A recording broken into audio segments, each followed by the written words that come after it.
તો રામ રામ સીતારામ જય માતાજી.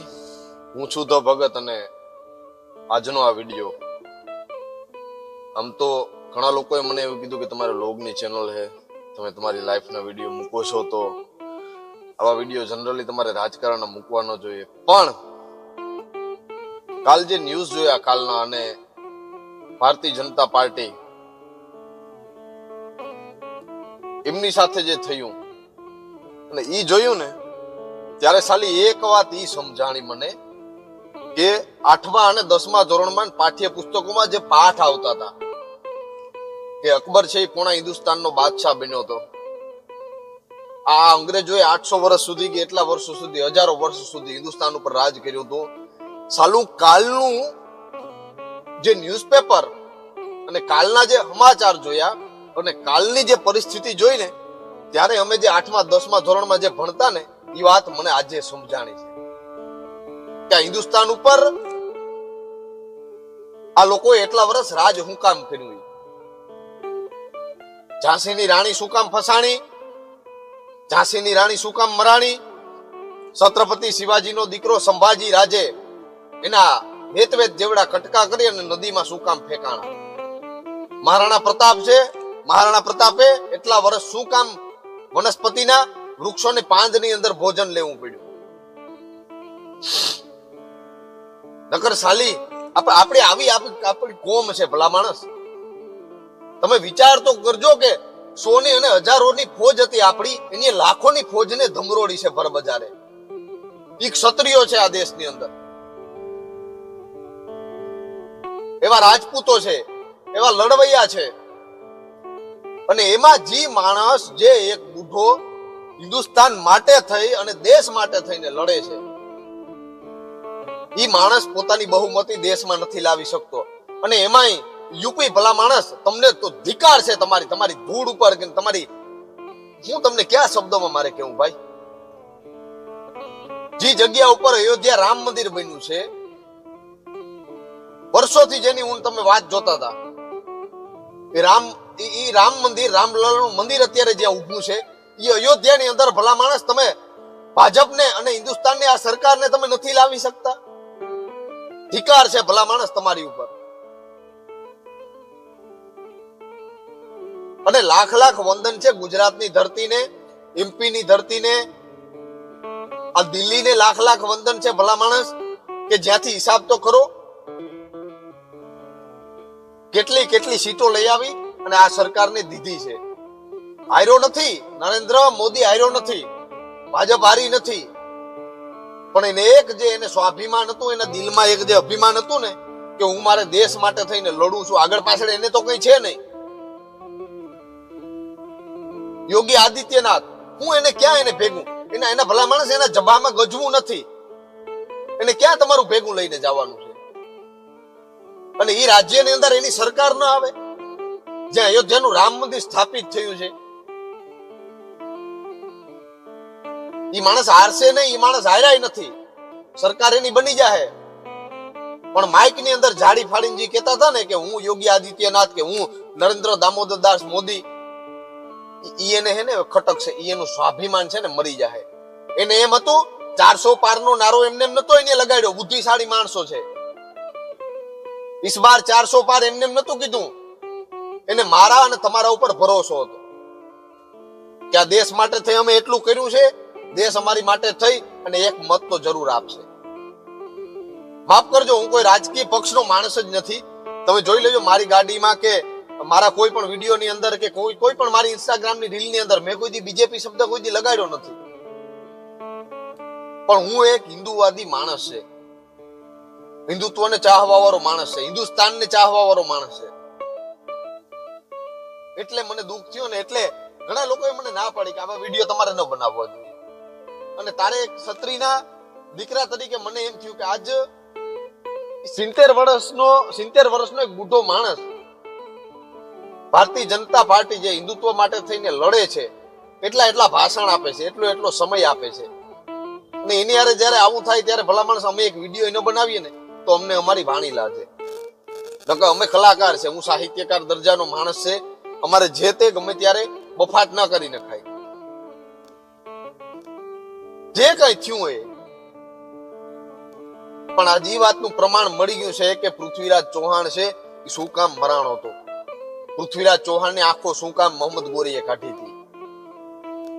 આ દેશની અંદર જયચંદો ઘણા છે અને ભલા માણસ ઘણા નહીં, અડધો દેશ છે ને જયચંદનો ભરેલો છે. આ અમુક અમુક વાત ઉપરથી તો એ સાબિતી થાય છે. યુપી ની અંદર જે ગુંડા રાજ હતું અને આને આ વસ્તુ રહી ને, હજી હું તમને હજી કહું, બધા કહે છે ને હું હજી કહું છું, આને આ વસ્તુ રહી ને તો એક દિવસ આપણી બેન દીકરીઓને ઘરમાંથી કાઢશે. અમુક અમુક ભાષણ આપે છે ને કે આ જાતિવાદ ઉપર બધી વાત કરી અને મત લે છે. ભાઈ જાતિવાદ ઉપર બધું કરીને મત નથી લેતા. અને ખબર છે આવનારો સમય કેવો છે, આને ખબર છે. અને બીજો પક્ષ જે એમ કેતો હતો કે અત્યાર સુધી એમ કેતો હતો કે એનો પુરાવો એક ખુલાસો કરી દઉં કે ઈવીએમ હેક થાય છે એટલે અમે નથી જીતતા. જે કઈ થતું હોય તમારા સમયમાં તમે કઈ નથી કરેલા. જે તે વખતે સરદાર વલ્લભભાઈ પટેલને સલામ છે યાર, રંગ રાખ્યો એ માણસે. સરદાર વલ્લભભાઈ પટેલને જ્યારે પ્રધાનમંત્રી બનવું હતું અને એને કેટલા એને વોટ મળ્યા હતા, જ્યાં સુધી મને ખબર છે 15 માંથી 13 વોટ તો એને મળ્યા હતા. કે સરદાર વલ્લભભાઈ પટેલ છે એ દેશની કમાન્ડ પોતાના હાથમાં લે. ત્યારે બધાને ખબર છે કોણ ગાદીએ બેઠું હતું, સરદાર વલ્લભભાઈ પટેલને ક્યાં રાખ્યા હતા. તેથી ભલે ઈવીએમ નતા, મશીન નતા ઇલેક્ટ્રોનિક આ વોટિંગ સિસ્ટમના, પણ આજ જે દેશની આરે ખરેખર જે થયું છે ને, આ જે પક્ષ આરે થયું છે ને, અને આજથી હું સ્વીકારું, અત્યાર સુધી એક પક્ષનો માણસ નતો, પણ આજથી ભારતીય જનતા પાર્ટી માટે થઈ અને હું ખુલ્લા શબ્દોમાં કહું, મારી પાસે જે વાણી છે, જે મારી પાસે શબ્દો છે, એક હિન્દુસ્તાનના યુવાન તરીકે તમે ગમે ત્યારે મને કહેજો. તમારી કોઈ પણ સભાની અંદર જ્યાં પણ અમારી જરૂર પડે, મારા ગ્રુપની જ્યાં પણ જરૂર પડે, હું ચોક્કસપણે ભારતીય જનતા પાર્ટીનો સાથ અને સહકાર તહે દિલથી આપીશ એમ.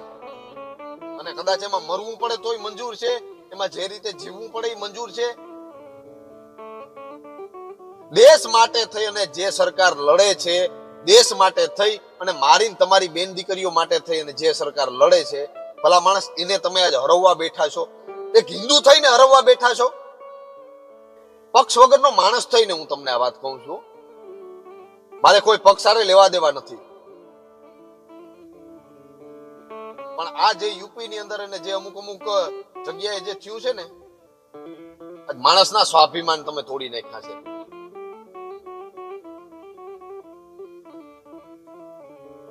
અમે ઇન્સ્ટાગ્રામ ની અંદર એક લાઈન બહુ સરસ અમે બોલતા કે માણસની જાતનું તમે ગમે એટલું રાખો ને ભાઈ, સમય આવે ને એટલે માણસ એની ઓકાત દેખાડે. આ વાક્ય ખાલી અમે બોલવા ખાતર બોલતા, પણ આજની ઘડીએ, આજના સમયમાં આ ન્યૂઝ જોઈ, આ બધી હાલત જોઈ અને મને લાગે કે અમારું વાક્ય હતું ને કલાકારોનું, એને તમે આજે સાર્થક કર્યું છે. તમે દેખાડી દીધું છે કે માણસની જાત માટે થઈ અને બીજો માણસ, સારો માણસ ગમે એટલા સારા કામ કરી લઈએ, પણ ઈ સામે વાળો માણસ છે એ સમય આવે ત્યારે એની જાત દેખાડે. આ સમગ્ર હિન્દુસ્તાનને તમે નીચે જોવરાયું છે. પક્ષને તો છોડી દો, પણ આ હિન્દુસ્તાનના જે કોઈ યુવાઓથી માંડી અને જે કોઈ સારા અને સમજદાર માણસો હતા ને, એ માણસોએ આ ડગલું એક પાછું ભરી અને આ દેશને છે ને એક લાંછન લાગે ને એવું કાર્ય કીધું છે. કોંગ્રેસમાંથી નીકળી અને બીજા પક્ષમાંથી નીકળીને કોઈ વ્યક્તિ આજ ભાજપમાં ભર્યો છે, પછી એમાં અમરીશભાઈ ડેર લઈ લઉં, અર્જુનભાઈ મોઢવાડિયા લઈ લઉં, જેટલા માણસો લઈ લ્યો, આ સારા વ્યક્તિઓ આજે જે ખમીરવંતી કોમ હતી, અમારી મેર સમાજ છે, અર્જુનભાઈ મોઢવાડિયા, જેનું એક વાક્ય એ હતું કે હું આજીવન કોંગ્રેસને નહીં મૂકું. ઈ માણસ આજ ભાજપના મંચ ઉપર બેસી ગયો છે. શું કામ બેઠો હશે? જામનગર થી એક આયરાણી, અડીખમ આયરાણી પૂનમબેન માડમ ભાજપમાંથી લડે છે. ઓખા દ્વારકાની અંદર પબુભા માણેક ઈ મરદના ફાડિયા જેવો માણસ આજે ભાજપમાંથી લડે છે.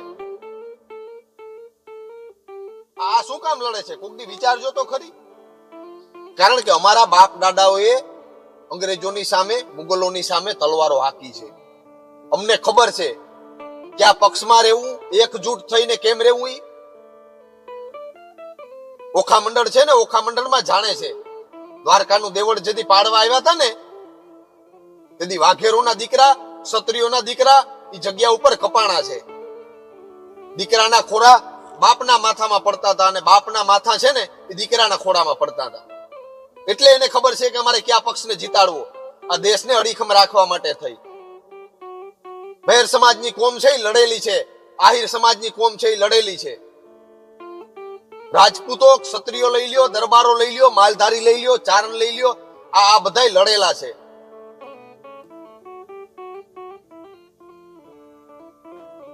શબ્દો તમને મળતા નથી કઈ કહેવા માટે. અને ખરેખર મને આજ અંદરથી એટલી વેદના ઉપડી ને, મારા વિડીયામાં ભાઈ જેવી કોમેન્ટ આવશે એવી, કદાચ 2-4 લોકો એવા હશે કે મને ગારું દેશે ભાઈ મારા વિડીયોની અંદર, કોમેન્ટની અંદર, કે ભાજપ તમને શું થાય, તમે આ શું કામ વિડીયા બનાવો છો. ભાઈ હું એક ક્ષત્રિયના દીકરા તરીકે, મેરના દીકરા તરીકે મારી સમજદારીથી વિડીયો બનાવું છું.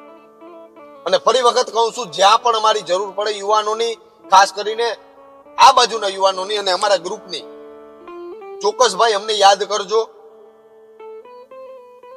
અને અમે ભરોસો આપીએ છીએ, અમે એકવાર જેનો હાથ પકડશું કે જેની યાર એકવાર અમે ભરશું ને ભાઈ, આજીવન અમે એની ભેગા રહેશું. ઇન્સ્ટાગ્રામ ની અંદર તો ભગત ઓફિશિયલ કરીને મારી આઈડી છે.